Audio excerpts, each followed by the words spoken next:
Welcome back to the Bobcast. I'm here today on this bright, sunny, warm day in Philadelphia with a very special comedian. He's one of the best dressed comedians I know, as you can tell by his lovely jacket. Please welcome to the Bobcast, Malakiah Ayres. Hey, what's going on, everybody? What's good, dude? I'm chilling. How are you? I'm great. This is a nice environment. I like these vibes. Yeah, before every guest, I actually vacuum. My dad always taught me, like, if you bring someone into a clean environment, they'll feel comfortable. Yeah. And that's what I'm trying to set everyone up for, because I'm going to make them feel really uncomfortable by the words that come out of my mouth. Now I can tell you were raised right, because you were very inviting beforehand. It was very professional. I was like, oh shit, I thought we just go talk about bullshit. No, we are, but the whole aspect of the podcast, I wanted to set it up right because, the other half is like professionals, and I don't want to bring them in under like comedian pretenses. So I was like, let me just handle everyone as a professional, and then the people that come through that are just comedians will have a good time. Okay. Yeah, I like that. You know what's special about today? It's 3/16. Hey, shout outs to Stone Cold. Stone Cold Steve Austin. Can we make sound effects over here? I'll add him in post. You know what I mean? I'll add his and his glass breaking. I'll add all that in there, man. Nice. Yeah. What's really unfortunate right now, I feel like Stone Cold, I'm actually bleeding. What happened? I fell off my skateboard today. Yeah, that'll do it. I was like riding around. I was getting this Stone Cold shirt made, and I went off this curb, and I landed on a classic Philadelphia rock. Right on Market Street. It's an Italian rock, that's why it's classic Philadelphia. Yeah, he was a dick. And then, dude, I fell, and this old lady was like, "Are you okay?" And I was like, "That's just part of the game, ma'am." Shout out to that old lady, because last time I fell off a skateboard, I just got called a dickhead. Yeah. No, I took a pretty hard fall, and I was like, "Damn!" And then the light was about to change. So I was like, "I gotta get up." Because it's even worse than Philadelphia rock? Philadelphia drivers. Very true. They'll just run that ass over. Mm-hmm. Are you familiar with the Squatty Potty? The thing in your back? Yeah. Oh, yeah. I tripped over it like 3 times. I'm not even going to lie. But yes, I think those things are mad efficient. Every house that I stayed in, the tub is close enough that I can just use, my legs are long, so I can just use the tub as a Squatty Potty. Yeah, exactly. Yeah, I was just over here outside preparing things. I just hear Malachi in the bathroom just like fumbling with that John, and I'm like, oh man, my poor Squatty Potty's getting beat the fuck up. Dog, I just tried to back up, and I did like a twist, and my foot just like almost did like a kickflip maneuver around the Squatty Potty. So I was like, this shit sound way more dangerous than it actually was. Yeah, no, I was like, man, he's always getting beat up. Everyone's always going in there and just bullying that Squatty Potty. Listen, I piss from memory, and most of my bathrooms don't have a Squatty Potty in it. So. Wait, piss from memory? Yeah. That's an interesting phrase. Tell me about that. What does that mean? Dog, every bathroom I go in is the same routine. I don't change it up for any bathroom. Okay. So it's just like muscle memory. So that Squatty Potty being there fucked me up, because I'm not used to having Squatty Potties. Oh, dude. When's your birthday? January the 2nd. January the 2nd, right after New Year's. Sucky birthday. Yeah, but it's also good because you can keep that party going. That's what I tried, yes. Back in my early 20s, I used to try to do that. Yeah. But usually people are just so hungover from the New Year's and the New Year's Eve party that it's just like, we can't go. I don't think you got the right friends, Malachi. Because, what I respect about a homie is their birthday. In my older age, I don't really like to get drunk or blackout for just getting drunk or blackout anymore. Thursday, Friday, Saturday doesn't cut it. But like a birthday, dude, I'm coming. I'm getting lit for you. I thought you was a birthday week nigga. Nah, never a week. If it's like a weekend, we make it a weekend, but just that day is for me. But really, like this podcast, I was so inviting, like that's how a birthday weekend would be. It's for everybody. Okay, that's nice. Yeah, like when I black out, I like to black out with everybody, not just select few. I want everyone to understand, all my friend groups. what kind of animal I still am. That's dangerous. I know. Not the blacking out part, the mixing friend groups. Yeah, it's hard, yeah. but it's fun. Last time I mixed friend groups. What type of friend groups were you mixing? See, mine aren't like it's not that different. These people, you know, because if they're friends with me, they all have they have to put up with a certain type of nonsense. What type of friend groups are you mixing? Oh, sometimes I mix my anime fan friend groups up with like my hood nigga friend groups. Oh, yeah. And the funny thing is, some of my hood nigga friends are anime fans. yeah, that's what I was about to say. It just don't translate well sometimes. I don't know. It's like apples and oranges, I guess. You know what? Really, like as time has gone on, I am really like out like it's fascinating to me how many black people like anime. Oh yeah, yeah. Because which means this is what it really means. Because how old are you? 32. 32. So I'm 28. We're within the same years. You know, not like when we're what is it? That's 4 years. So when he's 100 and I'm 96, we're still gonna be dead. It's nothing. You know what I mean? It's nothing. Like what this really means is like y'all were just like closeted anime lovers for a long time. Can I say this? Yeah. I was never a closeted anime lover. Hell yeah. I put anime on my fucking back. Oh, hell yeah. So my nieces and nephews can enjoy love it. their favorite rappers having an anime background to like a song dropping. I love that. What's your favorite anime? Oh, my favorite anime, there's two. Okay. My favorite anime is called Toradora. It's a romance anime. Shut up. I wasn't gonna say anything. I love a good romance. I have a girlfriend, dude. I know about romance. Okay. Yeah. It's a romance anime. It's I don't like because like a lot of romance in every no matter where you go. Yeah. Inside and outside anime is really sugary. It's like I like this person, they like me, and they don't show the it's hardships. going to work. Exactly. Yeah. This anime, it's about it's about a guy. His dad was a Yakuza member. His dad died when he was a kid. For my audience that doesn't really know anything, or they're just nerds, like number nerds. What is a Yakuza? A Yakuza member is like the Japanese mafia. Oh, Japanese mafia. I love that. Yeah. That's hot. Exactly. They probably use like swords and shit. Yep. Okay. Cut your pinky off if you disrespect them. It's crazy. Yeah. That's wild. Yeah, in Yakuza culture, if say I'm a made man, because everybody understands my mob culture. Say I'm a made man, and you're under me, and I send you to do a job, and you mess that job up, you got one more chance before I get a sword or like a knife, and I cut your pinky off at the first knuckle. Yep, and the more you fuck up, the more knuckles go down. Damn. But you know, as the boss guy, why would he start with the pinky?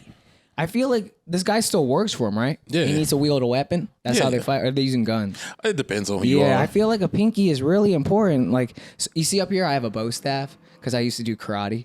And like, I feel like a pinky just in wielding anything is very critical. I think it's just, I don't think it is. It's like, you can extend your pinky out and be fancy with anything. I know, but it's like the whole extension of your grip. It's just, this is like whatever. I'm not arguing facts right now. I'm just being nonsensical. Oh, no. This is, no, I'm curious. Like, I just am, I'm not sure. I'm not Japanese, nor am I a Yakuza member, but it's a big culture of dishonor. I'm going to get a Japanese person on here and ask him about the pinky thing. And then I'll let you know, dog. Okay, good. No, text me. Okay, so this dude's getting his finger cut off because he's in this Japanese gang. No, he's not. We just went into the Yakuza thing. Too far. Yeah. Back up before we went into Yakuza. His dad, the main character's dad, was a Yakuza member. He died. He got killed when he was a kid. So he was just raised by his mom. But he looks exactly like his dad. Right. So he looks like a thug. Okay, so is this a good-looking thug or an ugly thug? Nah, like I'll fuck you up thug. So everyone is afraid of him. Yeah. But he is the nicest boy alive. Yeah. He clean. His mom works late nights. Do they draw him as a big guy? Yeah, he's pretty tall for a Japanese kid. Yeah, the bigger they are, the usually nicer they are. Yeah. I mean, because you don't have to be don't have mean. to do You have shit. size. Yeah, exactly. But his mom works late nights to support both of them. They live in like a shitty shitty apartment. Yeah. And so he knows how to cook. He knows how to clean. He's really like the perfect wife. Yeah. And he's really OCD, wife. So he'll, you know what I mean? Yeah, he's kind of like me, man. I'm like the perfect wife. Yeah, listen, that's why you booed up right now. Oh, yeah. They saw the vision. Your girl saw the vision. I know. Oh, man. But yeah, no. So the other main character is a girl. Her name's Tyga, right? Mm-hmm. And she's very cute and adorable and everything like that. And everybody likes her and wants to be around her. Right. But she's an asshole. She's a dick. So it's like he looks mean and isn't. She looks nice but isn't. Yes, She deep down she's a nice person, but she's very aggressive. But she's also like small. So yeah. And they like each other's best friends. Ooh. He finds this out episode 1, so they become friends to set each other up with each other's best friends. Okay. I see this. This is almost like a real life. It could happen. Yeah, it's slice of life. It like certain animes aren't just like explosions and dumb stuff. I believe it. Or big titties. Yeah. This is really just about what these is that two. About anime? It's called fan service, and it's some weird. That makes sense. Yeah, it's this weird Japanese thing where they just like, I want to give back to my readers, so let me draw big ass titties on everything. Okay. Sometimes the titties just move for no reason. Like the character would be standing still having a conversation, and the titties just start pop locking. I'm like, dude, I don't need this. No, at all. Dude, I know, man. When I got Corona, I watched all the anime on Netflix. I started with everything with dragons because I'm a real big fan of dragons, and then just like whatever my friends recommend, and just some of them, I was just like, dude, man, these are not proportional. There was like this one god fighting anime. And I know what you're talking about. You're talking about Record of Ragnarok. No, not that one. It was like they would have maybe it was that one. They would just it was like a bunch of gods fighting the humans. Yeah, yeah, maybe it was that one. It was that one guy. I can't remember who she was, but she just had two stone figures holding her titties up. Jesus Christ! It was so hard to get through that anime. I was like, God damn. What the hell, man? These are huge. It must be uncomfortable. Right. Like, well, that's why she got two niggas holding her titties up. And like, how do you get that job? The titty holder, right? He just has one really good bicep. He was lifting up bags of rice. He didn't look tired after 30 minutes. She's like, hey, I got a job for you. Oh, hold my titties for eternity. Would you say no to that? No. Right. Oh, that's so good.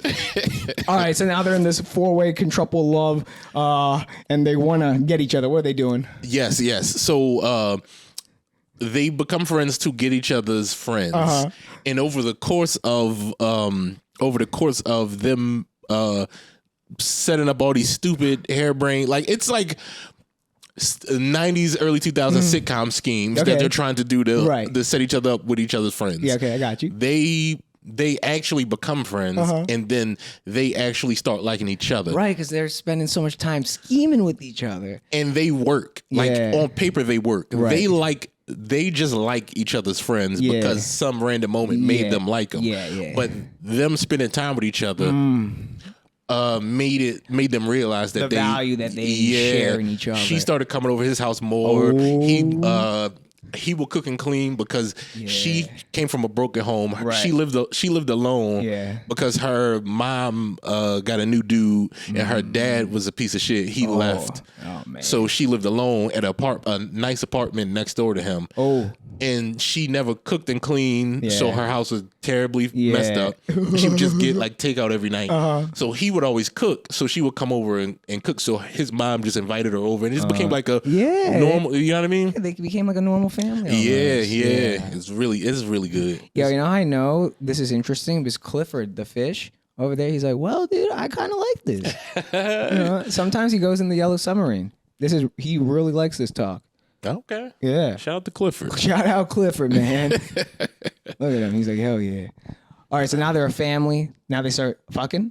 No, it's That's what we really want to hear. I personally, I don't like. I know. The Bobcast audience is so gross, though. Okay, all right. So I guess they're probably gonna fuck, but right now they're still in high school, so and Japanese people, from what I understand, are prudes. So they are a little bit of prudes. Yeah, some of them are, but like some of them aren't. Like did you know this? Tell me. There's like there's like a lot of shit in Japan where they're trying to get people to fuck more because they're just not. You know what it is? I'll tell you, Malachi. Just Japan and beyond Japan, just let's say all Asian culture in general. You're so focused on the grind, and sometimes when you're so focused on the grind because you're using this grind to appease, like your parents, overseas values over the oceans, millions of miles away. You're trying to appease just these values over there that you live here, right? And or let's just say you're in Japan, but eventually you're working so hard that you lose sex drive. It kind of just, you're like, I got it, like in the grind. Just you're like, I could sleep, or it's not efficient to mac on someone. If you're trying to be successful, courting the opposite sex or the same sex, whatever sex you're courting these days, is not easy. It takes time. It does. Right. It does. And they're like, I don't have time. I need to become a doctor. Okay. That's what it is. Oh, all right. Okay, so I am of Caribbean descent, so I understand overseas, but we but always you're got Caribbean. time. You guys are all fucking all the time, dog. Yeah. People, I know girls. I met girls, and they would be like, "I'm going on a vacation to the Caribbean," and I'm like, "What's in the Caribbean? Dick?" Yes, abundant too. It's abundant. Dick. So what are they doing to make these people fuck? I have no fucking idea, but it's fucking insane how like there's a growing group of Japanese men and women who play dating sims, right? And the dating sim game pretends to be their boyfriend or girlfriend. Because they work so hard, they don't actually have time to. Wow. Yeah. But like the thing is, I think what Japanese people are upset about, though, like if these people aren't fucking, like how are we going to continue Japanese people? Yeah.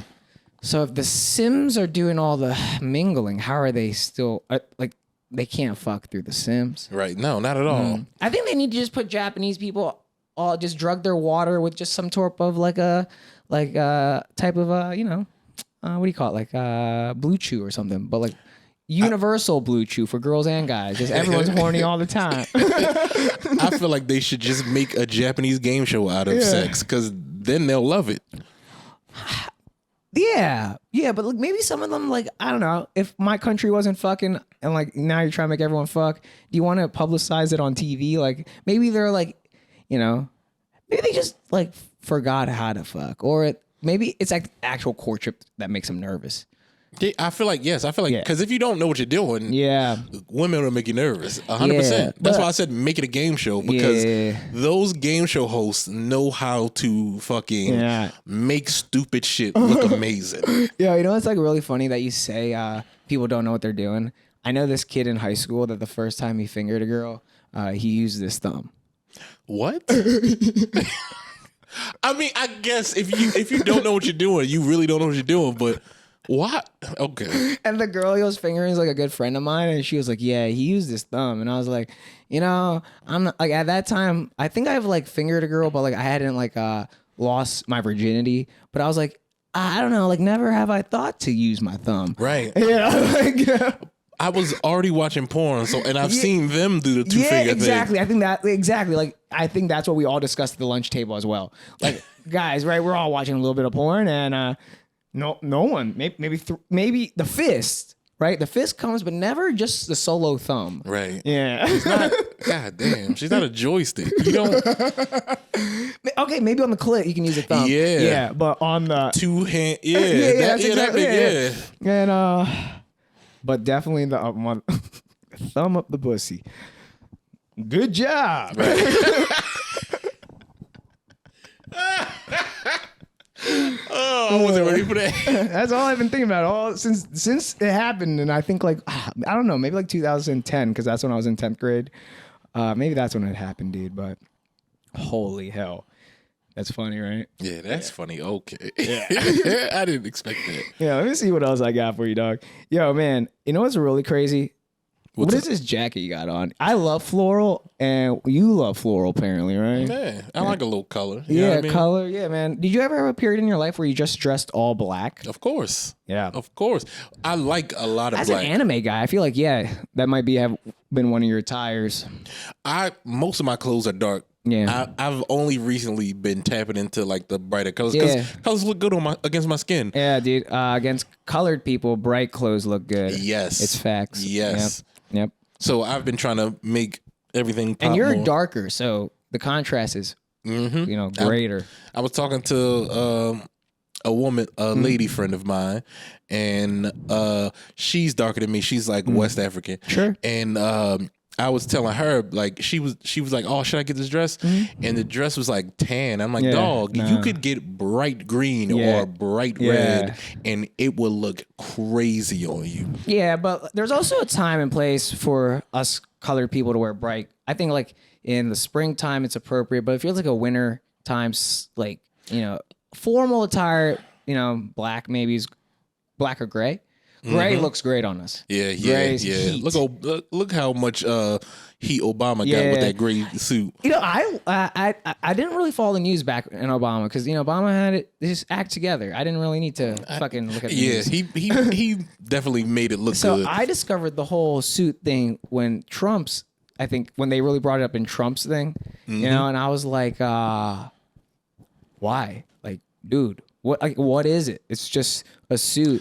Dog. when Obama was president, I remember, like, how you could tell someone's racist, and they don't they don't just say like a racial slur, but like the way they talking, the way they're talking about you or someone, you're like, just say you're racist. Like, you don't have to, you know what I mean? Like one time on Fox News, they were trying to call out Obama as uppity for getting Dijon mustard on a burger. I'm like, is this where news descend to? Is Dijon mustard just another type of spicy mustard? Yes. Oh, I love spicy mustard. Same. Yeah, it's because they're white.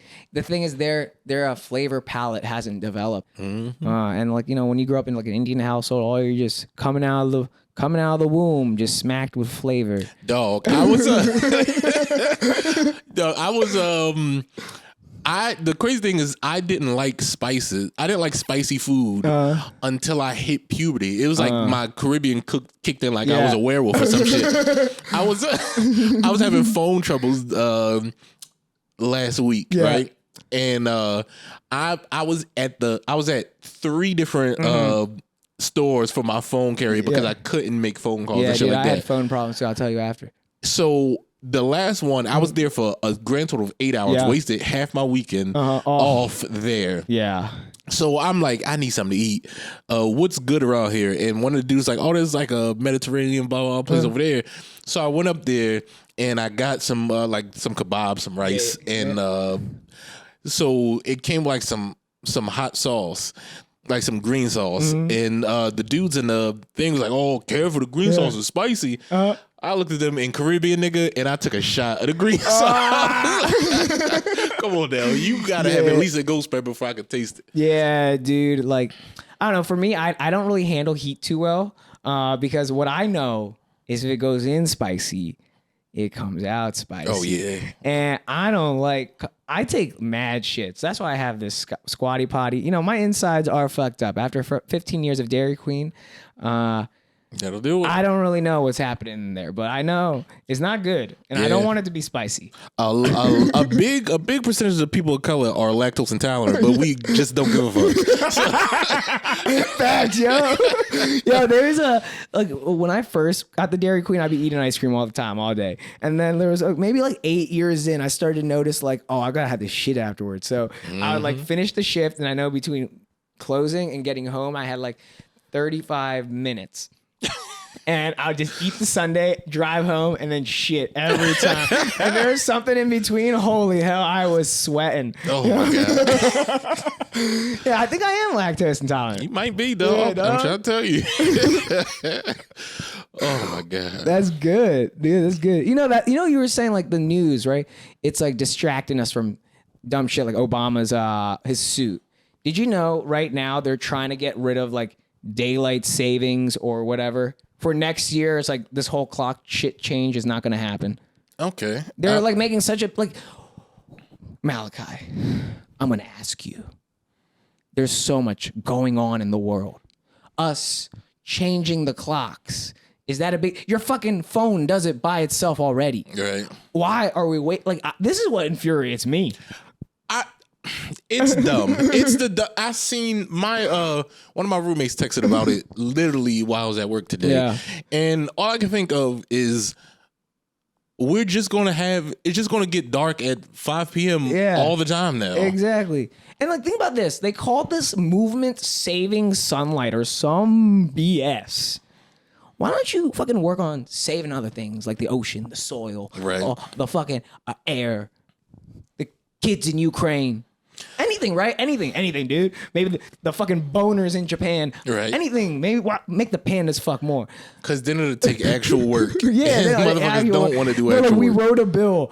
Yeah? Who'd you get to write it? A fucking 10-year-old? Okay, we're not going to change the clocks no more. I looked at this like someone posted it on Twitter. Yeah. And I was like, this has to be fake. This is the dumbest shit I've ever heard. It gets me more angry because like now everyone has to change their software.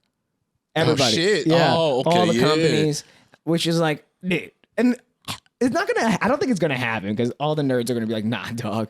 Nah, Apple's gonna be like, nah, dog. Yeah, that very true. Because you know these big companies really outpower the government. Yeah, I was just about to say that. Yeah. Bill Gates said he don't want to be he don't want to be in the government because he has more power. Yeah, just being a rich dude. Exactly, they all do. Like the government is for who? Let me ask you, who? And then I think I know, but who do you think the government is for? Who wants to work at the government? I feel like I don't know who wants to work Losers. at the government. I'll tell you, losers want to work at the government. It's like if you really like rich people get the legislation passed to do the things that they want. Yeah. So if you're rich, it's like taxes and everything like that. The richer you are, the easier it is for you to keep your money. Exactly. Let me give it this way. If you're rich and you want to improve something, like I've watched a building. I think it's called the Westin here in Philly. It's like a building that must be like 50, 60 stories. I think it's a hotel. Get erected literally within a year. But the same motherfucking road, the bridge on 15th Street, since it was a Philadelphia project, fucking local government, but I'm just putting this to all government, you know? It's taking like 3 years, 4 years, you know? Like what the hell, dog? I need that road to get on 76. Ever since I've been born, I have never seen Passyunk Ave in South Philly correctly paved. It's just been a terrible street for my entire 32 years of existence. Is that where you grew up? I grew up in Southwest Philly. Passyunk Ave is like 15 minutes away over a bridge. Yeah. Dog, it is. I used to skateboard all over the city, and I just walked when I got to Passyunk Ave. Some roads in Philly, like if I'm like out there skateboarding high, I get to some roads, I'm like, it's better just to pick this up, buddy, because if you fall again, you know, bleeding all over your shit. All the effort going up this fucking jagged ass, all the fucking Yeah, so you skateboarded. That's wild, dog. I always love big people on board sports because even like snowboarding, I think it's just like so much more poetic. When you watch it, like when they got it down and they got the steez down in their style, I think it's just so much cooler. Just anything like moving at like just doing something like that, but like bigger, you know, it's just scale. I'm very agile. My balance is great. So did you ride a conventional skateboard, like a normal? Yeah, I had an alien workshop. Yeah. I had a DGK, and I built them all from scratch. Yeah, hell yeah, dude.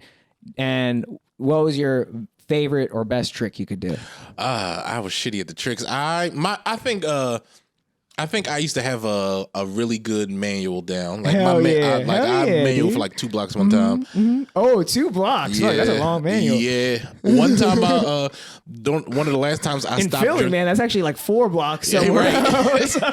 One time right before I stopped drinking, right before I stopped drinking, I was at 2 Street. Yeah. And what's his name? Charles Steele had a skateboard. Yeah, Charles Steele rolls around with a little skateboard. Yeah, I had on fucking sandals, like the strap sandals. That's dangerous, dog. And I was like, "Let me see this thing," and I just manual up the street. Yeah. Like I haven't stopped skateboarding 7 years ago. Yeah, dude. No, it's like riding a bike. A little more difficult, A but little bit more difficult, I'd say. Yeah, there's a little bit more balance, and especially, no. And it's not like a good size board, especially for you. Yeah, I gotta get like an 825. Yeah, exactly. I mean, I thought you'd ride an 8.5, to be honest. It's harder. The cooler boards, for some reason, they don't get there. You know what I learned about that way early in my life? My first skateboard I bought was a Baker 8.5, and I just bought it because it's cool. Yeah, and I paid like maybe like $145 for the deck. That's not bad. I mean, like a blank deck, like the one behind you, a mini logo, I'm pretty sure it goes for like 30, 35. Oh shit! Really? Yeah, like that's what I'm saying. Oh, like just a blank one. Because in that board I got it was so bad. It was too big for me, and I couldn't handle it. So like, but just on the fucking appearance, I bought it. So I was like, what I learned there was like, you got to buy these things for function. You know, look at the weight, look at the bends, look at what it does.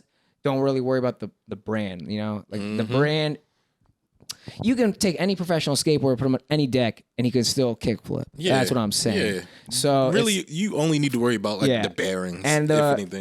The bearings, the wheels, something the movement part. Yeah. But the deck is all about it's all wood. All wood, and it's all technique. Like even I'm a big snowboarder, and like that's one of the things. Like people, I watch them buy equipment, and they're like, "Oh, this looks cool. This looks cool," and I'm like, "Nah, get it for function. Function. You're on a mountain. It's gonna fucking haze the shit out of you. You know, if you fall, that mountain is not forgiving sometimes, especially on the East Coast where it's all ice." Yeah. Oh, yeah. Yeah. Have you ever tried skiing or snowboarding? No. I'm not a winter sport kind of guy. No, matter of fact, there was this one time a nigga had a snowboard in the hood. Yeah. And we was... That sounds scary, dog. Yeah, we were... There's a school called Bartram Main Building. It's a very bad school. And it's like a hill going down. It was like... One of those years, it was like a blizzard. Yeah. So like we were all just taking turns snowboarding down this thing. We were all bad at it, but it was like never seen a snowboarder. In real life. Dude, that's what's up. That's I know like I follow a couple like really good black dudes on like Instagram that snowboard, and like you know it's just like hell yeah. Like back when I first started snowboarding, I was like one of the only colored people on the mountain I saw. Now it's like just nice to see there's more. Yeah. You know what I mean? I'm like, hey, hell I know yeah, that guys. feeling Because we're all warm weather people. So going into these cold mountains, you're like, what the hell? But once you're out there and you're like, can enjoy the sport and like keep warm because you're actually doing it actively, then you find a new appreciation. But at first, it's tough. Yeah, I bet. It's tough, man.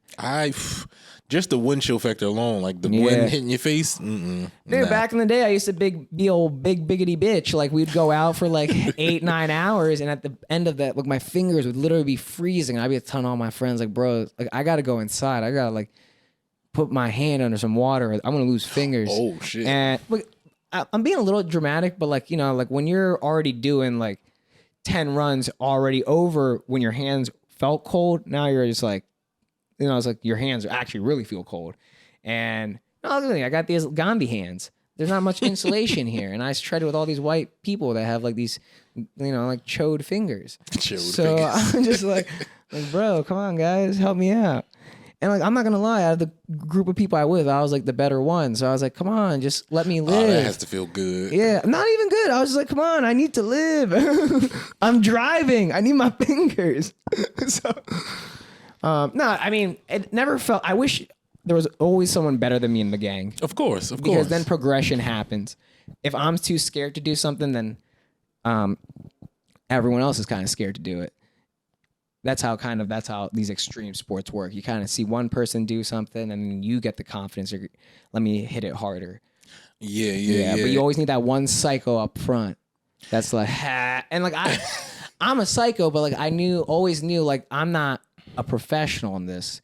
You know, I was a vegetarian for the first 20 years of my life. Oh shit. So naturally I was already a little bit weaker too. Yeah. So I grew up on like fucking pizza and pasta. And lentils or some shit. Lentils. Yeah, and Indian food, but like the American food I was eating was real trashy. And that's what I really enjoy. I mean, honestly, most American food it still is. The yeah. Mexican pizza from Taco Bell, I used to love that shit. Oh, yeah, that is good. Yeah, but they fucking took that away. Dog, the chalupas from Taco Bell, the original ones, like the beef natural cheese ones, they used to be $1 a piece. $1 a piece, man. You know who Doja Cat is? Of course. Yeah, she did this ad for Taco Bell. I can't get over it. So it was on TikTok, and she woke up like in the morning, like, you know, just still in bed, like whatever, just like dish out. Guys, if you see me make a TikTok later for Taco Bell, it's contractual. Don't judge me. So this gets like 18 million views. And then she does the rap song, and it's like her, you know, just like her like at the computer just made this beat. And it's about, she's like, it's beans, rice, and the back beat is like beans and rice, like something like that. It's like, it's fun, and it's just about bringing back the Mexican pizza, and I'm like, hell yeah. Oh, nice. Hell yeah. Somebody championed the Mexican pizza? Dude, so like Doja Cat, like, I'm on your side. I got you, girl. If you never ever need some muscle, I'm here. Some vegetarian muscle. No, I eat meat now. So you got to catch up. Yeah. You're only 28. Dog. You got 12 more years. I even eat cow. I eat it all. I'm like, bro, I gotta do the full experience. The first girlfriend I had, I went to her house, and she didn't tell her daddy. It was in 7th grade. She didn't tell her daddy I was a vegetarian. So he made like steak and salad. All like, and you know, he's expecting, oh yeah, my girl's got a man coming over. He was a, you know, traditional white man. You know, this is in the burbs of Pennsylvania, 2007, before PC culture, you know? I can only imagine. Yeah, no, it wasn't like bad or anything. It just, what he was expecting was a white man. Yeah, no, I'm saying, I'm sure he didn't burn a cross on your lawn. I'm just saying the disappointment when you was like, no steak for me. Yeah, and then like, I just ate like the salad, and at the time, when I was a vegetarian, I hated salads. I didn't really, because I was like more of the same shit. I don't think most people like salads. Yeah, but now that I eat meat, I can appreciate, because if I'm just eating wings, I would love a side salad just to get the full, like the full meal, the triangle. Let me ask you a question. Yeah. When you eat salad, do you put not dressing? There we not go. Really. Me either. Yeah. And that's why that was my argument. Yeah. Like when people eat salads, it's really not the salad, it's the dressing that they like. Yeah. Because I'll just throw some lettuce, cucumbers, some carrots in there. Whatever vegetables you got, throw them in there. I'm eating that. But let me ask you, how do you like your coffee? I like my coffee like I like my women. Black. Asian. No. Yeah, yes. Black. Wait. So do you like your coffee with cream? I'm asking. Nah. Okay. I'm not a big coffee drinker, but okay. I have drank coffee for necessity because like military shit and dumb stuff like that. And if I can't access an energy drink. Straight black coffee, no sugar. Yeah, I used to be like make my coffee like a treat, you know, in my youth because of the Dairy Queen. I just have a fucking disgusting sweet tooth. It's like one of my biggest weaknesses. Sweet tooth? Yeah, my sweet tooth is real bad, dog. I was like getting high throughout the pandemic, and I could like just crush a whole family pack of Chips Ahoy every night for like fucking a month and a half, 2 months. No, fuck no. I'm an animal. I'll eat 5 Chips Ahoy cookies, and that's enough cookies for eternity for me. Self-control right here. I just don't like sweets like that. Yeah, no. Yeah, birthday cakes, no. Indian people love sweets. I think I'm the only I don't think this is I'm the only person in my family who doesn't like sweets. It's kind of good. It's good for you because sugar is like cocaine in a sense. I mean, yeah. Yeah, I'm pretty sure it affects the same part of your brain. And in reality, what does cocaine do? Just like fuck up your brain. But like sugar also gives you a stimulant. It's legal, but it also like deteriorates your bones. It makes you brittle. Oh, fuck. I didn't know that. Yeah. So I think sugar is probably worse if you're consuming it every day compared to like if you just did cocaine 4 times a year. I think I think you're better off just doing a little bit of blow 4 times a year. I was having a conversation with comic Aaron Bell. Yeah, my man Aaron was good. Fuck Aaron. Fuck you, dog. Not really, but no, fuck you. Look me in my face hole when I say this. Yeah, fuck you, Aaron. Fuck you, Aaron. Fuck for that shit you pulled in Baltimore. Yeah, for that shit you pulled when you made him sleep with that ugly woman because you wanted to sleep with that dime. And then you never paid him back for the drinks. That's the problem. No, it was way worse than that. Me, Aaron, and Brandon Mitchell, we all had a show in Baltimore. Now we call ourselves the Three Bulls when we do shit together, right? Yeah, of course. That's a hot group. I'm not gonna lie, dog. When I say we went to Baltimore and we murdered these shows, dog. Yeah. On the way back, we was all riding off that. Baltimore. I got you. That adrenaline. I've been back to Baltimore since like, and you're sober, so it feels like really nice, right? Yes. So I've been back to Baltimore since before the pandemic. Sure. A couple years before. So we coming back. And I had to piss an hour into this 2-hour drive. You always got to pee, dog. Dog, I drink a lot of water. I try to stay hydrated. Yeah. I love that. That's why I got you that water bottle. Thank you. I appreciated this. But I try to stay hydrated. I don't really drink a lot of juice because, again, I'm not really a big sweets guy. Yeah, so water, if not an energy drink while I'm going to work in the morning or something like that. What's your favorite energy drink? Monster. Yeah. My man's a monster. The regular Jones. Don't give me the juice infused blah, blah, blah. Nah. Monster, if you hear this, give this man a sponsorship. Hey, Monster. How often you drink Monster? While I'm at work, in the morning, I'm not a person until I get some caffeine. He drinks Monster every fucking day. Yeah, yes. That's what I'm trying to say. Yes, I do. A homie of mine, white dude, he got the Monster logo tatted on his hand. Yeah, a lot of people do, yeah. I didn't know that. They just gave him like a free shirt. I'm like, I don't. Oh, that's rough. Right. That's oof. Right. Ugh. Oh my God. A free shirt. Right. For this permanent tattoo on me. Yeah, the only way I'd get like something branded on me if that company was like, if they were my sponsorship. You know, if you were like anything, like if like Najee Houston is like sponsored by Monster, right? He gets whatever. Everything he does is like Monster. So why not just get it tatted on him? If that's like your life, they're gonna be with you forever because what you do, then it's cool. But like, yeah, dude. Nah, but back to why Aaron sucks. Oh yeah, tell us why. Fuck you, Aaron.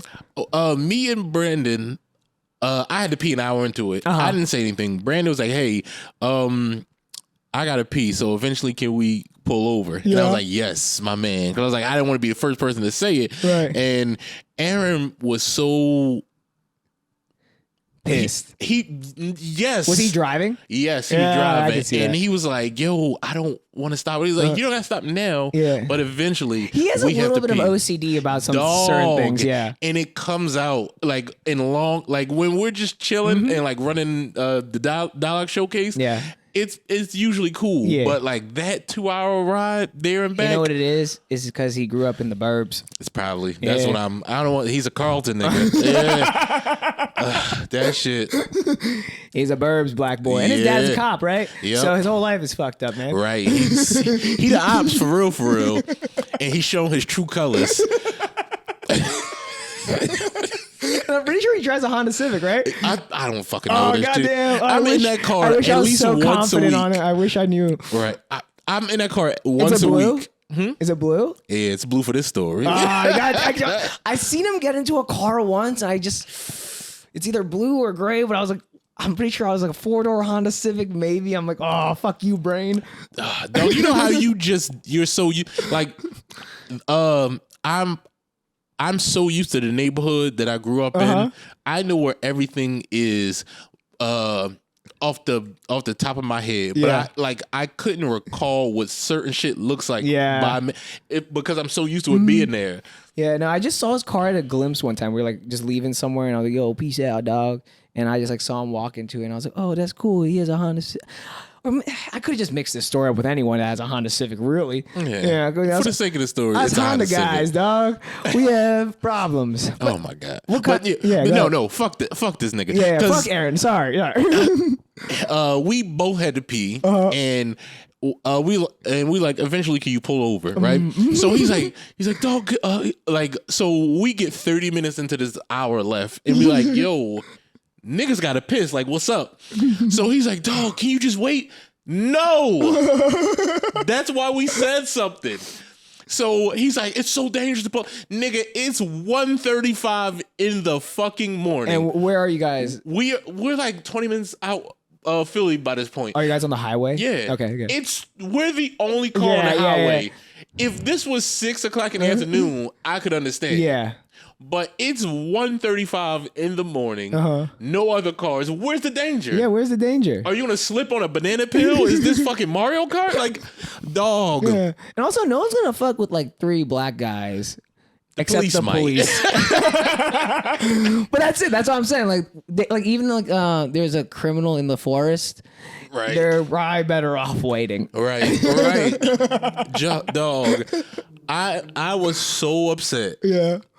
And like, it takes a lot to get me to yell. Yeah. I was super close. I don't think anyone in the comedy scene has seen me yell. No, from what I've seen, you're always a very cool, composed guy. Very composed. Yeah. As a big nigga, it's my responsibility to be composed. Yes. Hell yeah. Thank you. Yes. Thank you for your duty to the rest of us. I have this one friend, Coop. He's also a big guy. You know, you want to call him what he is? You want to say? Oh, big nigga? Yeah. Okay. But he's white, but just Coop. I mean, I give him a shout out, but you still, you know. Coop. Thank you. Yeah, Coop Daddy, I call him. And when he gets black, dude, he has zero spatial awareness. He thinks he's a toddler.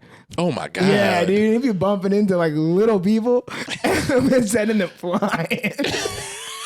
I'm like, dog, you just got to avoid him, dude. Just hear the thuds coming and move out of the way. That's hilarious. Because I know his stride is so wide because he just be sending people flying. And he goes like to the gym and shit, so he's broad. Like he's a big guy, he's a strong guy, and he moves quick and he loves to drink. So he's like, when like he hears shots, he's moving, dude. He's moving. Get out of the way. It takes a lot of alcohol to get big people drunk. Oh, Coop loves drinking. I was in a frat in college at Penn State, and he's the same year as me, but pledged a year later. So I was like already a brother, a year deep, and I was having a grand old time at this point. And then this dude comes in, big dude, and he's wearing blue pants. Now I own red pants, so I'm like, I'm like, and I've pulled like 3 kids every semester, like because of my good personality. They're like, I just want to join the frat with this kid. You know, I didn't realize the pyramid scheme until like 3 years later. Okay. I didn't know what a fraternity was when I went to college. I barely knew what college was. I was a very sheltered child by my brown parents. No. A lot of people, a lot of people hear fraternity like, oh, we can, you know what I mean? Yeah. The brotherhood, but it's like, nigga, you're not gonna talk to none of these people. I mean, my pledge class I still keep in touch with, but like right now we're all at different parts of their lives. You know what I mean? Like, of course, because that's a life. You're gonna grow apart. The experiences that you had with these people are cool. Yeah. Because like I got a million stories now. Exactly. I like it too. It's the military. Like I was in the military, and all these people. I have shitty experiences with all these people that I respect and I like. Yeah. And even if we go our separate ways and do our separate things, I still, whenever I see one of them or whenever we talk, we just like, it never just goes back because you know you guys have been through some shit. Yeah, we've been through some shit. I know you have. Yeah, dude. What was the like? Obviously, you got hazed, right? Like, I mean, I guess basic training would be the hazing. Yeah. Like the best times I've had in the military were times I was literally doing shit I wasn't supposed to be doing. Exactly, dude. I've met a couple. Yeah, I'm just like, whoa, that's different. Okay. But to me, I don't care about any of that shit. You know? I mean, just meeting you, I didn't think you did. Yeah. But thanks for saying it out loud. Like, you know, religion to me is like, you know, people need it to feel inspired, give them morals. I had a conversation with this dude. I used to work at the airport. I had a conversation with a dude. He's very religious, Haitian dude. That's kind of saying a Haitian dude is religious is kind of saying he's Haitian at this point. But he was very religious, and my name is Malachi. Yeah, is that religious? Biblical, it's a biblical name. Okay, it's the last book of the Old Testament. I I've been saying this on stage for weeks. Please, a comedian, just tell me about the Bible. Give me the Cliff Notes. Everyone has Bible jokes, and everyone's like be cracking up, and I just be sitting in the back like, I don't know. Oh, okay, I got you. Who's Joseph? That was Jesus's fake dad. But I was having a conversation with this dude, and I was like, so what if what if God, theoretically, God doesn't exist? He's like, well, God does exist. I said, theoretically, right. Like if hypothetically, God doesn't exist. And he was like, then I would just be doing drugs and blah, blah, blah. And I was like, yes, you need there to be a consequence to your actions to be a good person. Wow. I don't. Right. I feel like being a good person is the thing you should be doing. Yeah, that's like the shit you be. And I think that's what religion teaches people, right? Yeah. But yeah, I think it's not religion. It's a punishment if you don't be a better person. Right, and that's like, you're already weak-minded for kind of, I don't want to say weak-minded. A lot of people might get pissed with me. Sorry, you guys. weak-minded, dog. Thank you, Malachi. And they literally, in Christianity, if you are a Christian, you are a sheep in the Lord's flock. Wow. Yeah. Man, he's already putting you down a pedestal. That's your dude. Yeah. I was just having a conversation. I was just having a conversation today with a coworker of mine because my coworkers found out that I don't really believe in God. Like so they tried to argue with me and found out that it didn't work because I grew up in a church. Yeah. I had you have a black Caribbean mother. I had a Caribbean grandmother. Okay, that's even deeper. Dog, I was at church, Sunday school, Bible study. I was in church every other day. I feel that. Yeah. So I know of the Bible. I kind of fell off now, but I was like, so in the Bible, right? I was like, I asked this girl, I was like, does God hate the devil? Yeah. And she was like, of course God hates the devil. And I was like, why'd he get that nigga a job then? Because like in the Bible, the devil is Lucifer, right? Yeah, that's the only part of the. He's one of God's. He's one of God's fallen angels. He's one of God's angels. He's the most beautiful. He's the son of the morning and music. Wow, he's literally one of the most and music. Yep, he's one of the big. He's one of the big guys. He's big. That's a big boy. So he rebelled against God, and if I remember correctly, it was because God created humans and said that we're better than angels, and the angels should bow to us. And Satan was, and Lucifer was like, "What? What are you talking about?" So God said the humans are better than angels. Yeah, because we have freedom. We have free will. That's why we're supposedly better. Wow. I'm gonna be real with you here, Malachi. The God in Christianity sounds kind of like a dick. I mean, yeah. Because if he made angels are cooler than humans. And that's what I said. Why? If this story can't be true because if God didn't make angels... Exactly. If God didn't give angels free will, how did Lucifer rebel against God? Yeah. That must have been his plan. That's why I said it's either God and Lucifer already had this planned out, or because Lucifer is one of God's first creations, he gave, like he's his son, he just gave him a job in the basement working in accounting. Like, you're my son, I can't just leave you out here high and dry, so you're going to deal with all the souls of the damned? That's a fucking important job. Yeah, no, you know what they should have done, these angels? Angels, this is what you guys need to do. I'm gonna tell you right now, motherfucker. Look at me. Look at me, all of you. You guys all need to team up, get yourself a whiteboard, make a plan, assassinate that god, motherfucker, and then make just an like a executive board, and just handle all this shit evenly, spread out the work. I think you'll got it. He's a little rude. Right. He's a rude boy. Dog, it's still hilarious to me that Christianity is based on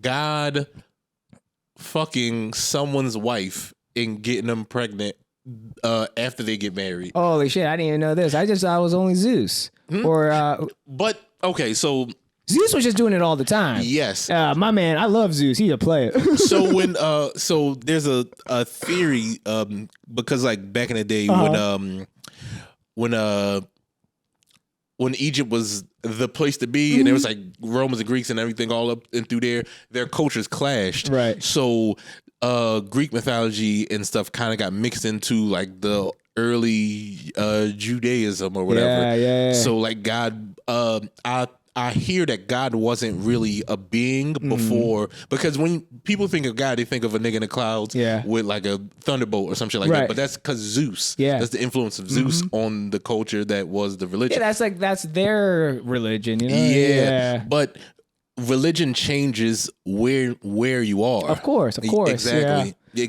So that's why it happened like that. So God became kind of like Zeus, where he was fucking mortals and getting them pregnant. Yeah. No, Zeus is one of my favorites. He's up there. He's crushing it. I mean, did you see that Blood of Zeus anime? Yeah, of course. I really enjoyed that. I watched anime though. That was a really good one. Yeah, I really enjoyed that one. And then there was that other one with the dragon. The guy becomes a dragon. I can't remember. Becomes a dragon. Yeah, dude. It's like a red dragon. He can be like, he got like killed by the red dragon, and then the red dragon was basically like, bro, I'm gonna take over your body, and then like killed him, and then they were just one guy. Holy fuck. Yeah, dude. I like it. They didn't really. To me, the season 2 was kind of disappointed me. Netflix has a lot of shitty anime. Yeah. But back to that, we never went over my second favorite. Yeah. We're like 3 hours in. Yeah. Let's see. Actually, yeah. Yep. Go ahead. It's JoJo's Bizarre Adventure. I literally have the story spans across the generations of these guys, this family. Their last name is the Joestars. Yeah. They all have a birthmark. It's a purple star right here. And I literally I got the tattoo. That's how much I like the anime. That's dope. It's okay, so if you got this fucking anime tattooed on you, like, what do you love about it so much? It is absurd. It is the dude who drew it, Araki is his name. Okay. His art was so good. His drawing style was so good. Yeah. He came up with the idea in the 80s and was drawn so ahead of anime's time, they had to wait until the 2000s for the technology to catch up to him. That's how Is he Asian? Yeah, of course. Of course. He's a Japanese guy. Yeah. His art was featured in the Louvre. That's how good some of his characters from JoJo have modeled for like Gucci and shit like that. Wow, dude. Yeah. When this comes out, I'm going to put some of those motherfuckers up here so we can see what Malachi is talking about. Yeah, make sure you get Jolene up there. Jolene, thank you for saying that. Yeah, Jolene Cujo. I think she modeled for Gucci or Hermes. Wait, what do you mean they modeled? They paid him to draw them with their clothes. And then put them in the show? No, like the ads and everything like that. Like were them. Oh. Yeah. Oh, that's sick. Yeah, dude. Because like all the characters, like that's why those brands are such a heavy influence in Asian culture. It's probably even bigger than like rap and shit, right? Maybe. Wow, dog. This guy, all the people in JoJo dress so spicy. Like you either think they're gay or they just like, it's like a dude with like his pants rolled up all the way up here and like it's just like slash marks. Everybody's clothes are cut up for some reason. But they dress down. I love that. When I was in my youth, I used to wear very colorful clothes, and then people thought I was gay. Yeah, you can't wear colors apparently. I was like, I don't think I am. Huh? Unless someone wants to give me the experience, like I don't think I am. But you know, it's always open to interpretation. Yeah, culturally you're gay for different reasons. Depends on where you are. I'm always gay. What was I gonna say? Can we take a quick pee break? Yeah, sure. Oh, hell yeah. Welcome back to the Bobcast. Sorry I had to take a piss, and so did Malachi, because he always has to take a piss, and that's why Aaron Bell hates him so much. You don't have to do that to me. Oh my God. You like that? I do. That was good. Oh man, I'm fire. All right, so tell us, someone named their baby after you? Holy hell! Yep. But you got a dope name, like. I appreciate the name. I appreciate it more now. Yeah. I only know like 3 other dudes named Malachi. Yeah. It's the dude who was Malachi Love, who was like pretending to be a doctor at like 16 and people believed him. There's like some regular Malachis. There's Malachi from Save the Last Dance. That's the only Malachis I know.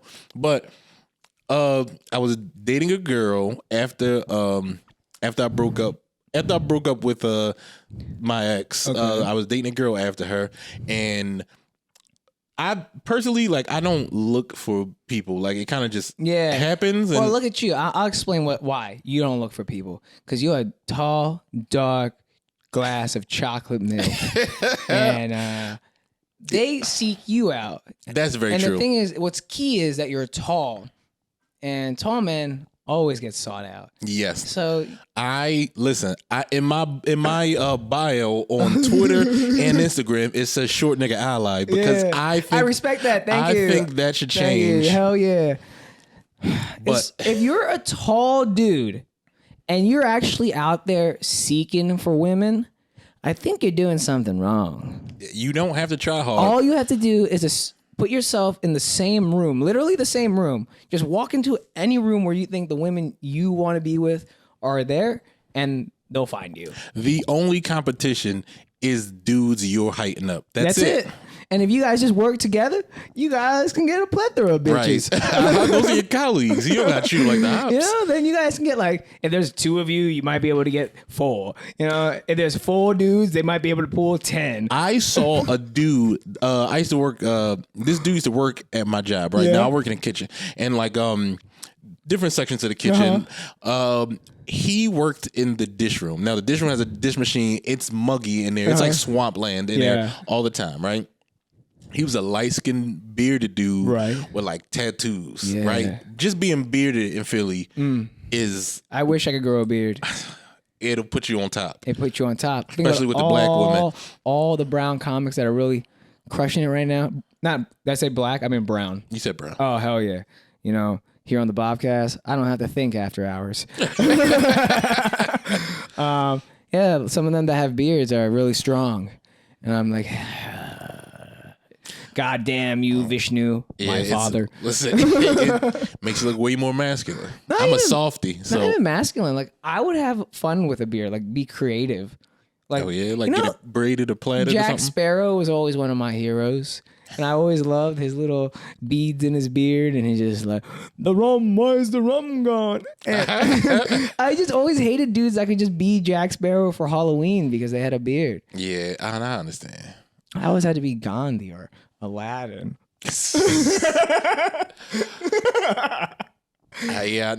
get it. I get it. Being a brown person was hard for Halloween until about 2015. No, or a terrorist. People would tell me to be. Oh, man. Yeah. That's rough. That's rough. You know what's funny about that is when people call Indian people terrorists, but we're 2 different type of people. They don't care. Racism doesn't care. I was doing a roast with Drew Montana. Shout out Drew. And all of his jokes were terrorist jokes. And everyone was getting so rowdy.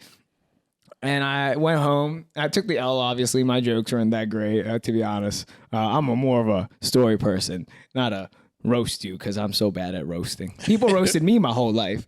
You know what I mean? I was an easy dub for him. It's a warm-up. I'm an easy dub. And then I told my sister the jokes, and she's like, bruh, you're Indian. And I was like, bruh, I am. Dog. Sometimes I forget. Dog. The culture that Drew and Naeem, shout out to Drew and Naeem. Shout out, dogs. The type of culture that they cultivated in the roast battle is so toxic. It is hilarious though. It's like middle school bullshit. It is. Yep. You don't have to make sense. Yeah, it just has to sound like there was a somebody was racist. Somebody was roasting.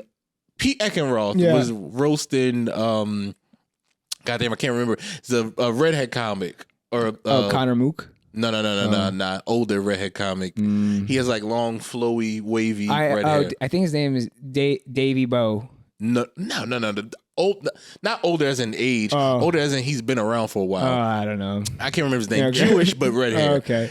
And forgive my language, but after the redhead comic said something, Pete Eckeron was like, "Thank you, faggoty Andy," and it killed. Yeah, and I was like, Jesus Christ. Yeah, dude. I mean, sometimes just bringing those hard words back just to cause some shock to people's ears works. Yeah, especially if that's your crowd. You know what I mean? Yeah. It's like the Kill Tony shit. Exactly. And that's what we're trying to curate here on the Bobcast. Just I like how we were just like this, like yeah. He's like, that's what we're trying to curate here on the Bobcast. That's what we're trying to do. You know, I'm preparing for the roast to make my comeback. And what I'm doing is just writing 100 real hard Jewish jokes. And anytime I have to roast a white guy, just doing all Jewish jokes. Oh my God. Because, you know, if I can be a terrorist, y'all are Jews.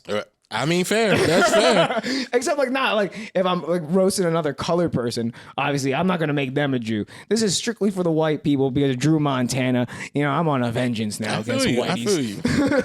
But back to the child being named after me. Yeah, dude. I like this. We both don't think in order, and it's great. No, but after I broke up with my ex, the comic or whatever, I met this girl who slid into my DMs, and we became friends because I'm a meme lord on Facebook. Okay, yeah, you're funny, dog. Yeah, she happened to live a couple blocks away from me, and we had like a whole relationship. And it was crazy because like I don't jump out of things and jump into things. Usually I take some time. See what I mean by cool and collected? Like, that is a very healthy, mature way to do things. It doesn't help. You know what I mean? It doesn't. There's no reason to bring your baggage into the next baggage. And I've seen people who need to be in relationships. It just, you don't care about who the person is. You just care that there's a person there. Your addiction. Exactly. Yes. So Jump ship. I started talking to this girl. Immediately, there was a connection. Oh, hot. Yeah. Love that. Amazing. I've never had a connection with a woman up to that point as deep as this one was. It was like 90s R&B. That's how, like, that's what it felt like. What was it about this woman that did it for you? It was, dog. She was into anime like I was. Okay, interests were there. Yeah. But most of the women I date don't like anime, but I have watched anime with me. It's not a big deal for me to like anime. Yeah. But like, she would just come over in my crib. She would roll up on my bed while I'm playing a game, and we'll just exist near each other. And just that baseline existing near each other was great. That's chill. Yeah. But then she sucked that dick. Yes. Of course. Hell yeah. Dude. Here on the Bobcast, we always love a good blowjob. Right. Come on now. No, it's true. Our fan base loves oral sex. Both types of oral sex. I want women to get, I want them to get their love too. Listen, I'm trying to shout it to. I did this on Naeem's podcast. I only eat pussy like. How do you eat pussy? Do you eat pussy like a sniper? No, I kind of like start in all deep, and then I work my way up. What are you laying? How are you laying down? Oh, on your belly, I'm guessing. Yeah, sniper mode. And then like, and then I like to usually hang my like legs off the bed for stability. Yes, that's sniper. Yeah. Oh, also, I have bad hips, dog. Eating pussy in the 69 position. Is she don't even have to suck your dick. Yeah. It's just put a pillow under your head and the coochie's right there in your face. No, I'm not gonna lie. I love like eating pussy in the 69 position. That is also great. It is, dog. Yeah. It is the easiest way to eat coochie. Yeah. But I also love getting my dick sucked when I get 69. Yes, but if you're good What is she doing over there when you're Nothing. She doing planks? Just looking at your dick? Exactly. Your dick's hard, right? Yeah, of course. I like eating pussy. Okay, hold on. No. I just want to. We are very. Let's say. We need to see imaginations of what we do here at the Bobcast. So Malachi's down there just doing his job, and now imagine this girl, lovely girl, just doing a plank, and his dick is just like, and he's just like moving his legs to his dick, so his dick's a little moving. She's just like. That's what I'm kind of imagining. My dick's like one of them inflatable guys. Like. Yeah, exactly. So that's what I'm kind of imagining. And then like she's like doing planks or something, like, or she's like, doing her lower back stretch, but like your dick is just being intrusive to the area. Yeah. My dick be around. Hell yeah, dog. My dick is like a stranger in your corner. Like he looks familiar, but I don't know. He's like, hey, can I get some loving, please? I'm standing up. And no one's paid attention. That sounds like a Jerry Seinfeld impression. Man, to be honest, I don't even know what my voice is. I feel like it just has a spectrum of, and I have facial features and the voice. Anytime I talk, it always comes out different. Dog, I have no control. Same. Like, okay, so most people hear my voice like, yeah. My voice is really like lower, like this is my. But I'm usually so excited about things that like it goes up. Yeah, exactly. Naturally. Yeah. People like if someone calls me in the morning, they're like, "Who the fuck am I talking to?" I'm like, "No, it's still Malachi. I'm just not." I'm not answering. If you call me in the morning, fuck you, dog. Oh man, but okay. We were talking about pussy. Back into the. So I met this girl. Things were rocking. Felt one of the deepest connections I've ever felt and like. So that's when we started. Like she started asking that she actually went to a show. She actually went to a show with me to New York. Yeah, which was cool. Which was cool. He said. Like because I don't drive, so she drove. Oh, did you say when she was cool?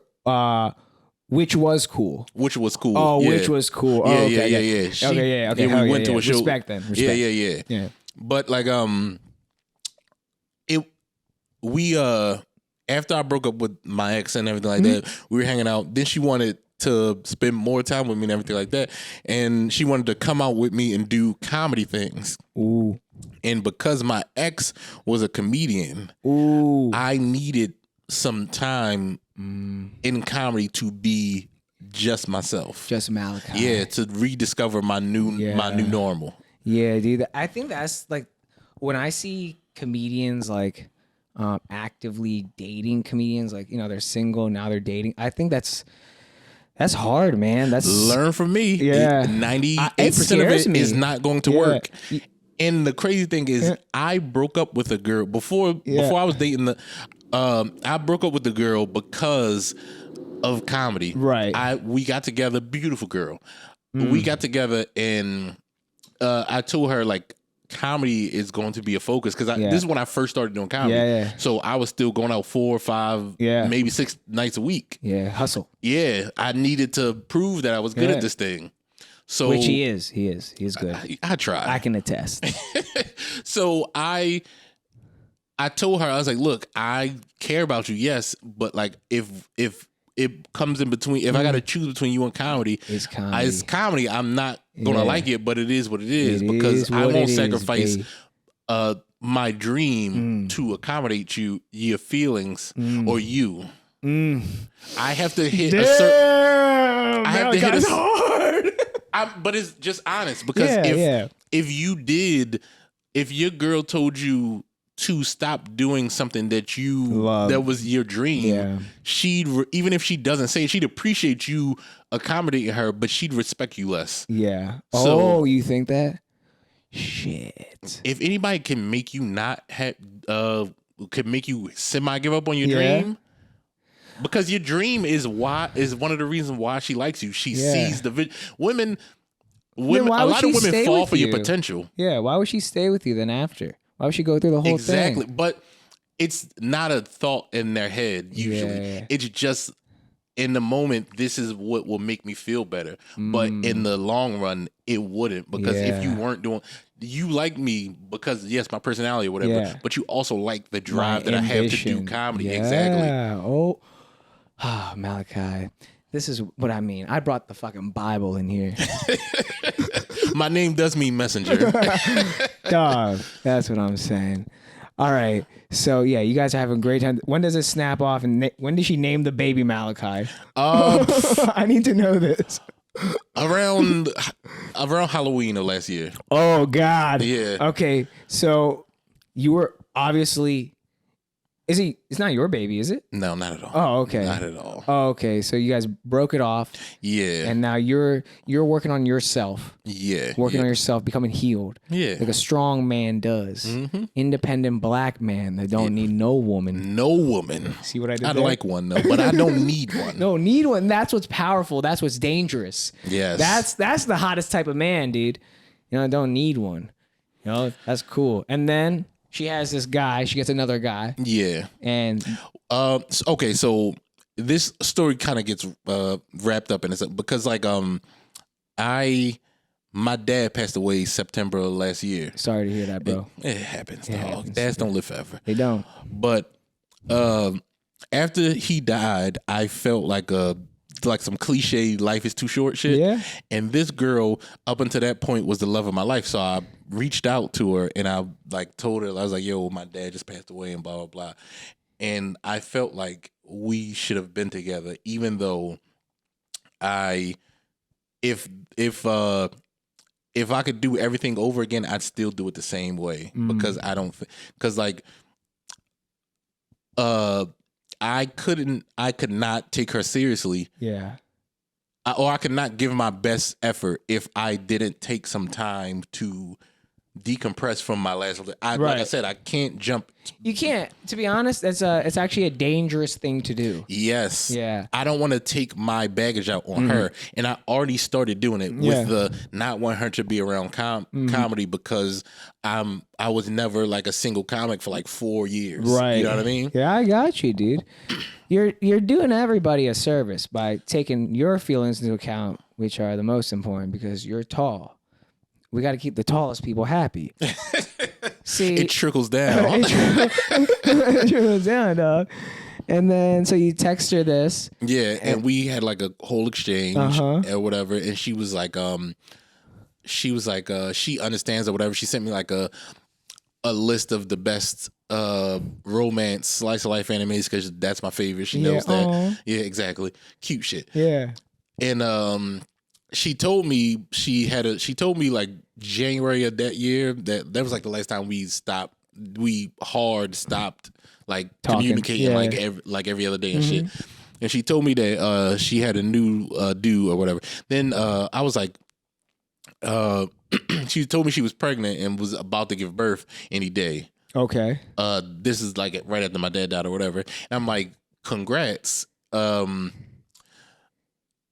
then she's like, yeah, I named the baby after you.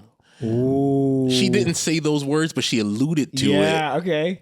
Yeah, and you're a smart man, so you can figure that out. I feel like you got a relationship high IQ. Yes. I feel like she didn't want to say it just in case. That's weird. Yeah, like her man saw that. Exactly. It's like very... Yeah, there's plausible deniability. Yeah, exactly. There. So I was like, I hope your baby father, because she already had kids, I hope your baby father doesn't get in between whatever you have with this guy because you sound happy. Yeah. And she was like, oh, that's the thing. Me and my baby father got back together. He's the guy who I had the kid with. Mind you, a couple months before this happened, I was chilling at her house. Her baby father popped up, and I ended up beating his ass. So she named his son, only begotten son, after the nigga that beat him the fuck up. That's such a cuck, dude. I feel bad, but it's like, what can I do? You can't do nothing. You just living your life. That's the life of a tall dude. You just walk through life. Bitches love you so much, and they're like, "I'm gonna name my kid after you." And then you're still living through life. Here comes another bitch. I'm gonna name my 3 kids after you, Malachi. First, second, and third. Dude, Malachi's out here just making a little army. I love that. Then you need to invest in a small business and make all those little kids work for you. Let's call it Malachi. the business. That'd be hilarious. I used to do a joke about how because I was born and raised in America, I don't have a third world work ethic. And I was like, I should have a kid in the Caribbean and then bring him to America once he's of age, so he can have that. You know what I mean? Oh, dude, that's good. It will work. That's but funny. I'd be a terrible father. Yeah. No, but it's good. It's good. I love that. Yeah, we were talking about this earlier. We got caught off, but like, we're talking about like you only know 3 people named Malachi, right? Yeah. So for my whole life growing up, I only knew no Baviks, just me. And then I went to college, and the kid across the dorm, like literally a door across the hallway, his name was also Bhavik Patel. So I'm coming back from the first shit I ever took at college. Like this is when I became a man, because I always had a public pooping problem. Like, oh shit. Yeah, dog. So I just you a nervous pooper? Not like nervous pooper. It's more like the cleanliness of public bathrooms. Okay, yeah, no, 100%. That does it for me. And black people, I don't know if you do this. Well, black people, we put like a nest of toilet oh, paper of down. course, yeah. But like even that was like I'd rather just hold my poop until I get home. Nah, you gotta let the poop out, dog. I know, but fuck your colon up. Then I like went into college and joined a frat, and then I lost that whole. I can poop anywhere. On New Year's, I took a poop at a New York bar. Life is lit, dude. I get it now, but back then it was kind of hard. No, okay, so your dorm, was everybody in your dorm specifically in like STEM? No, so this was like summer session. It was just kids that are doing summer session, so it's all random. And like I walk in there, and I just like remember sitting down, like, yeah, this is not my shit. Like this is not it. Like, but like the door had my name on it. Like, that's crazy, right? And then he walks in, and then I was like, sup. And then he's like, sup. And he's like, what are you doing in here? And I was like, my name's on the door. And he was like, it's my name. I was like, oh, Bhavik Patel? And he's like, Bhavik Patel. And then I was like, man, my bad. I fucked up, dude. Right. What were the chances? That's why I asked if you were in like STEM. Because I was like, the chance would be way higher if you were in like, if the dorm was only for, you know what I mean? Yeah. And then it was even crazier that he was like kind of doing like medical and I was doing engineering. So some of the like original like chems and physics, we both majors take together, before we veer off in our separate ways of mental illness. And so we were Chem 111 partners, which was like a chemistry 1 lab. And we were Chem 111 partners. The fucking TA made us partners. Oh my God. What the fuck? I was like, well, he did it alphabetically, but there was a third Patel. I was like, didn't you maybe just switch? I was like, for your life, wouldn't it be easier just like, right? He sat us next to each other. I was like, holy hell, bro. I mean, we didn't care, but like, I was like, your life must. You could only look at her like a gamer tag instead of our fucking her name. What do they call that? Her ID. Like that's what he had to always look at. That's fucking. It was crazy. That's a crazy. I like that. I fuck with that. And then the second Bhavik Patel I know is like an uncle of like a family friend of the family, and he passed away, right? And like I was looking into, there can be only one. Yeah, and I was looking into like, yeah, I'm gonna kill the rest of the Bhavik Patels. You wait till I get to India. Holy hell! You think Russia and Ukraine's bad? Imagine the genocide on Bhavik Patels. I'm coming for you, brother. All your asses. And Malachi is gonna be my assistant. It was his idea. I'll suplex a couple Baviks. Yeah. Hell yeah! And I was looking for the website, like BhavikPatel.com. And I was like, shit, someone has it. And it turns out it was him. What? Fuck like, that guy. I'm against other Bhavik. Yeah, dude. No. But he's like a family friend. So I was like, oh, like, it would be kind of easy. Like, at least I know the guy who has the. Oh, okay. Okay. So unfuck that guy. I had to finesse it. Yeah. But like, listen, finesse, young man, finesse. I know where it is. Not some like random Bhavik Patel in India that already took it. I'm like, wow, so close to. Like, I was, wow. Like this guy has my website and we like know him. Small world. Mm-hmm. I come out 1993 not knowing anything, and this guy, just knowing him my whole life, will have my website. Holy hell. Small world. That's all the Bhavik Patels I know.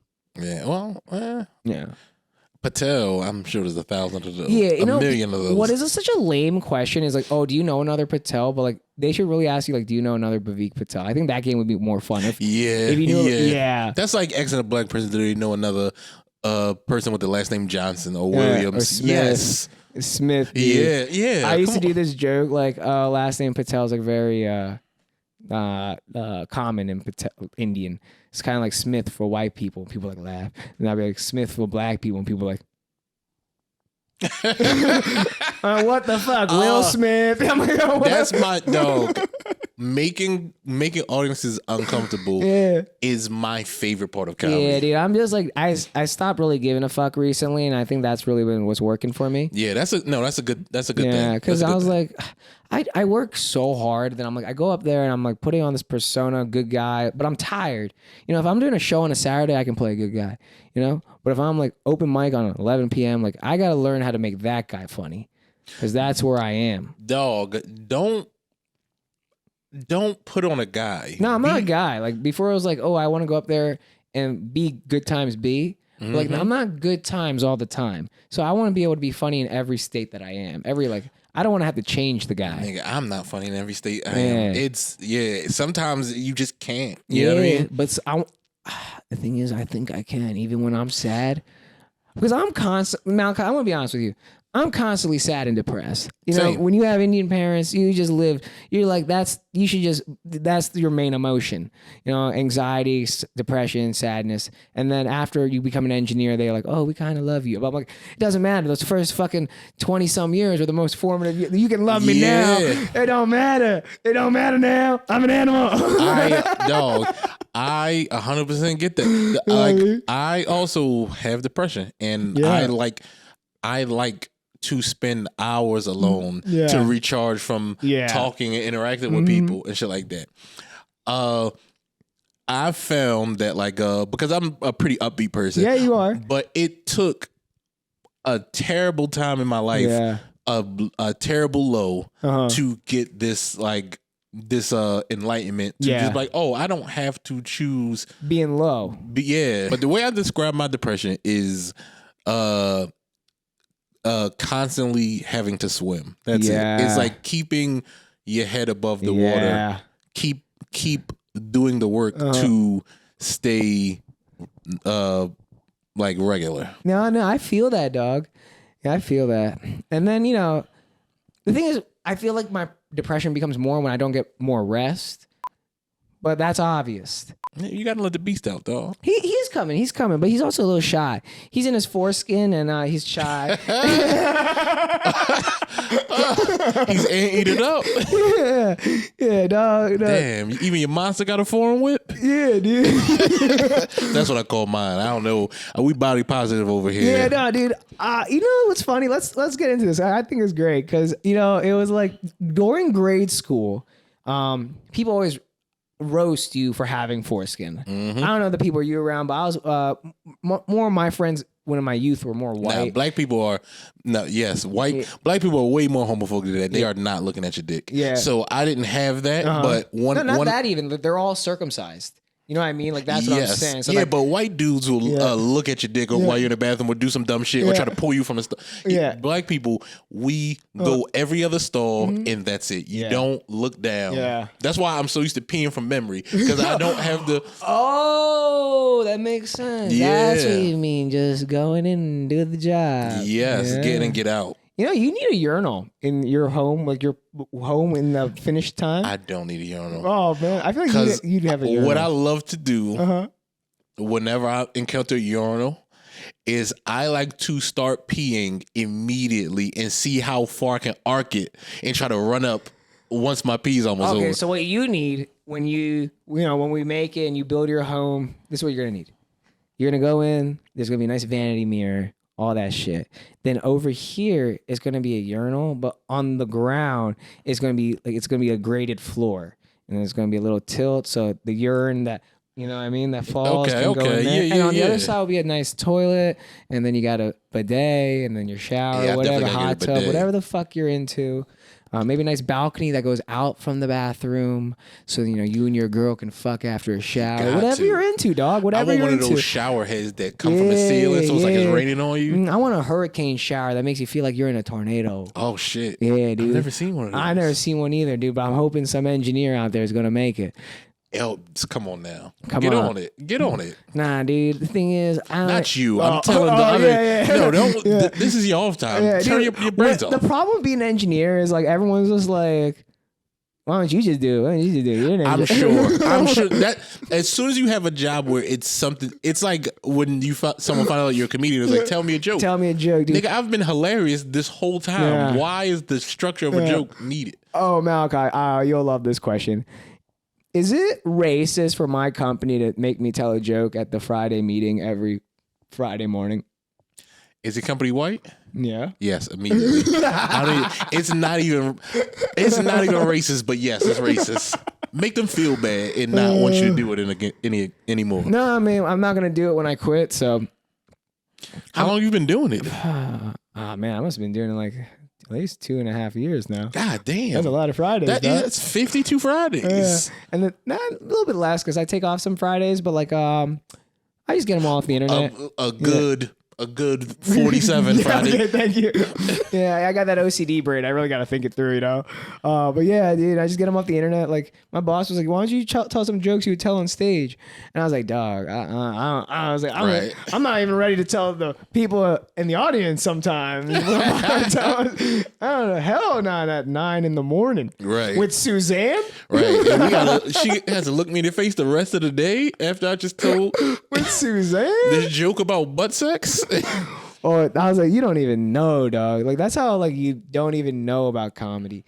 Like what you see on the TV and shit, that's so well refined. But what you would see in like these open mics anywhere, like not even just in Philly, just anywhere. Sometimes you get weird ass people there. It's people throwing shit against the wall and hoping it sticks. Yeah.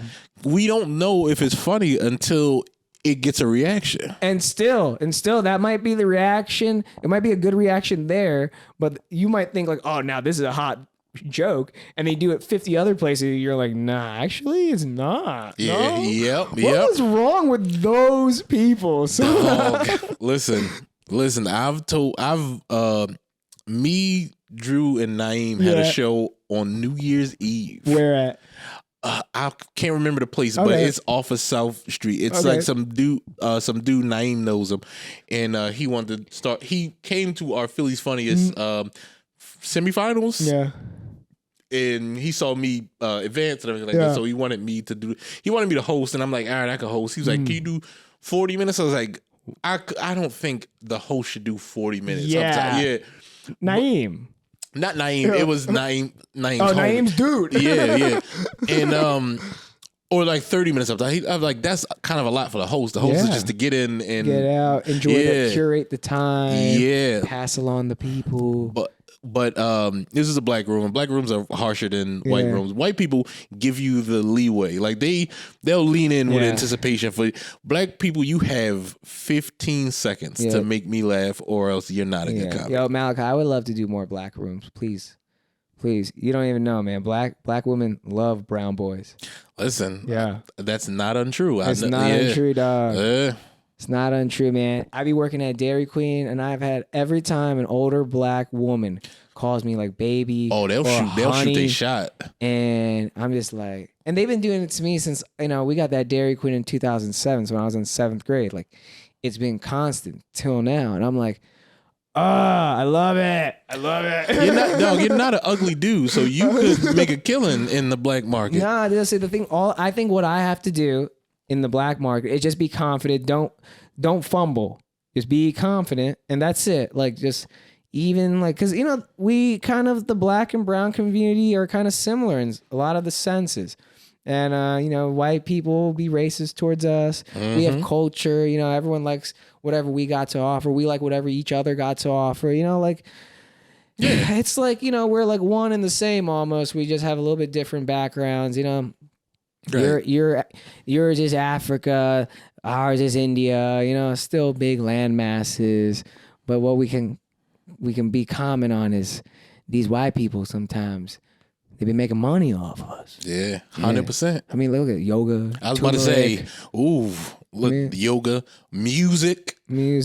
I've been hearing a lot of Indian samples in songs. Actually, you know that song "Whoopty Whoopity Whoopity Whoopty"? You know that song? I've heard that That's song. actually sampled by like an Indian song. Isn't that crazy? Like, there's actually like Google it, dude. It's like I was like when I heard it. And like they're actually taking like a lot of faster songs and slowing them down, and then putting whatever drum kit they want on top. Yeah, I'm like, that's the move. But that's where I was like, oh, that's where the culture is shifting. You know what I mean? That's what like certain black people really respect music. Yeah. Say rappers, and when they can start seeing music that they like in other cultures, now it's accepted by them. Yes, you know what I mean. Yes, so I'm like, it's coming along. I see it on TikTok. You know, black people in the hood are doing Bollywood dances in their streets. Mm-hmm. I'm like, dude, those are some of my favorite TikToks. I'm like, dude, if I was in your gang, I'd come out there and shoot you. You're putting on a bad rep for the hood, dog. Nah. That's some fucking killers are usually the funnest people to be around. I believe it, dude. Dog. Yeah. It's the people who trying to prove that they gangster. I believe that. That are usually the ones that is like, all right, nigga, you ain't got to prove anything. Yeah, because they're just, the killers are natural fun, you know? I can totally understand that. Rest in peace to the guy, Nipsey Hussle. He said, just like money, no money, other shooters respect each other. We don't want our crew on each other's necks because a shooter see a shooter. So it's like, yeah, I mean, they know like this dude is already done it before. If it comes to it, he'll do it again. Yeah. They smell it on each other. You know what I mean? Yeah. Yo, but I know, I got it. Let me not. It's like a fighter, like if a fighter with cauliflower sees a fighter with cauliflower, they're not going to be like, "Hey, let's fight each other." Exactly. It's like, all right, this is a stalemate right here. Let's not. Exactly. No, that's like, that's totally makes sense. Totally. I love things that make sense. Right. That's in life. That's what really gets me going. That's my religion. I try to make sense out of things. Yeah. I think that's why I'm at odds with my older sister. Oh yeah. Oh, you have an older sister? How many years? What is she, like 2 years older than me? 88? Yeah. That's nothing. My sister's 7. But I love it. Don't you? You have so you also have a brother. How much older is he or younger? He's older. Okay. I was the youngest. I got a little sister. She's 15, 16 now. She's little me, so it's cool. Okay, so you guys got a big gang for. Yes, and my two sisters. We have we same mom, but my brother different mom. But just the group of y'all kids. Yeah. But my brother's in his 40s. Okay. Yeah. So let's concentrate on the sisters, because older sister, because I have an older sister. Do you feel like having an older sister definitely taught you some common sense? Yes. Compared to what an older brother would have maybe taught you? My older brother is a criminal, or was a criminal. You said he's a stepbrother, right? Or is he? He's a half brother, but black people don't do half anything. He's my brother. I know, but like what I'm saying is he from your original parents? We have the same dad. He has a different mom. Huh? Yeah, I guess. But he lived in Philly. Most of his mom lives in New York. Okay, all right. Yeah, fair so enough, when my mom and my dad were together, he lived with us. Yeah, so I can't really ask you this question because you don't have the fair data, because you had this older representation. What do you mean? What's the question? I mean, just like, do you think having an older sister is more productive to you than having an older brother? No, not at all. I mean, she didn't teach me anything, like life wise. Not even like to be a nice person. No, my sister's a terrible person. My sister trying to get me shot for not watching a dog. Oh no! Yeah. All right, well, Nom Dog, you hear that here on the Bobcast? You're a great sister. Congratulations. My sister is shitty. I'm beefing with her right now. Oh my god, I'm sorry to hear that, dog. It's all right. What's she gonna do? Well, I don't know. Except attempt to murder me She's again. gonna come here and beat my ass. Even if she does, I'm a black belt. I got it. Listen, my sister got undefeated record on these streets. Oh damn! I'll just take the L. I don't hit women. Right. That's what you got to do as a man. Just you come here. I already be tied up. Just do your thing. Just kick me a couple times. When you get tired, you leave. Just turn the light off. If you want to come back later, let me just at least take a shit because I'm gonna need to take a shit after this beating. No, but I because my brother were in jail naughty boys. for half my life. Yeah. I grew up with women, and I learned about women because I was around women. That's nice. Yeah, so like I've never had that thing. You know how like shoe stores will hire like mostly women so you can come in and buy shit.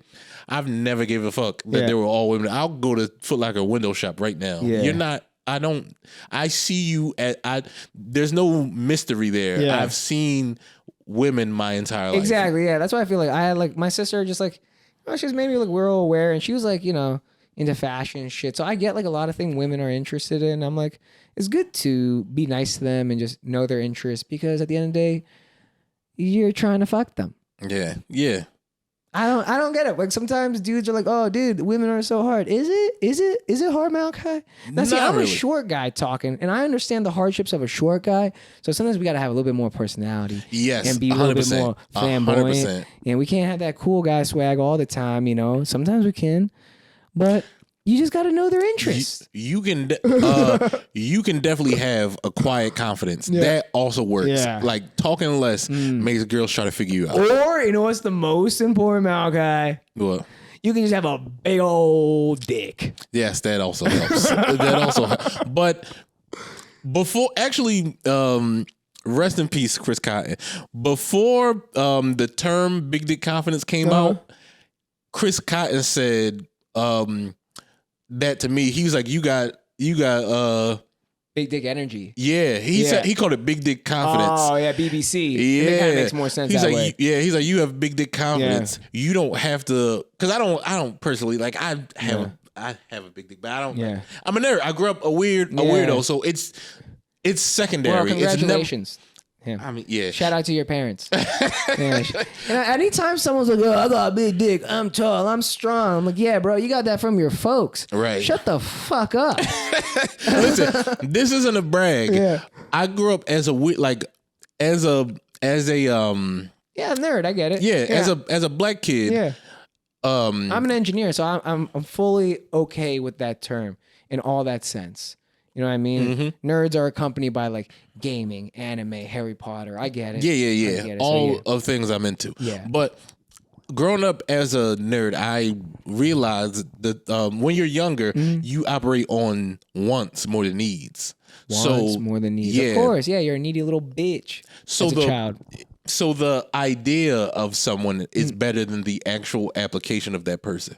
Yeah. So that's why when you're younger, girls go for the tall dudes that play basketball or sell drugs or something like that because they like the danger. They like the, you know what I mean? Because girls are raised on drop like soap operas and dumb shit like that. So they like the picture of themselves doing romantic comedies. Exactly. But so I wasn't one of those guys. I was tall, but I was also very awkward when I was because I went to Trinidad for a year and came back at this height. I was like 5 something. Some bitches were probably like, "Who is this man?" Dog. And I didn't notice it. Is that you, Malachi? Dog, and I didn't know. That's the best. He didn't even know. He was like, "I'm just." Because I was so Malachi. My mom called me one day. It was like, yo, I'm sending you some clothes. You still the same size? And I'm like, yeah. And because I wasn't paying attention to my mom sent me these clothes. Mind you, it took like 2 weeks to get there. And when it got there, I put everything on and it was so tight. I'm like, why? My mom knows my size. Yeah. Why is she sending me? Malachi, you just went through this thing called puberty. Yo. And you know what they say? Puberty just comes along and now you're this guy.